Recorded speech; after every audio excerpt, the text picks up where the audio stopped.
Assalomu alaykum obunachilar, assalomu alaykum aziz yurtdoshlar. Mana yana bitta prototipimiz tayyor bo'ldi. Zakaz prototipimiz egalariga topshiramiz. Assalomu alaykum abi. Yaxshimisiz? Yaxshi geldingizmi? Adresingiz qanaqa? Bağat, Jdanov. Bag'atdan. Prototip ma'qul oldimi? Zor, Xudoga shukr, zo'r chiqdi. Rahmat, sizlarning qo'lingizga yaş ko'rmadi. O'zim shu Bağatdan, Elatashlardan ko'rib keldim. Ular aytishi bo'yicha, yo'q shunday endi zo'r. 3-4 tavsiya qilyapsiz. Ko'p 3-4 emas, ko'p odam zakaz berdi. Sizning olishlaringiz mumkin. Layli, xudo qalasa. Shu spravkalar bilan qilib berdik. Ramalari shu yillar. 13lik bolalarda qilib berdik.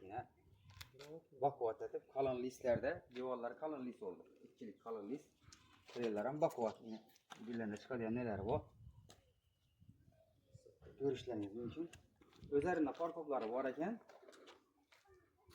Tok montajlari bilan qilib berdik. Eylari bir o'tiruv 76 lik. Paket pistalari qo'yib berdik. Paket balonlar bilan. Narxini Jasromiya yog'daylashib, geliştirib qilib beramiz. Parkoplari bilan 10 million so'm, parkopsiz 9,5 million so'm berdik. To'g'rimi? Rozimisiz? Sog' olun, salomat olun. İşingiz omadli.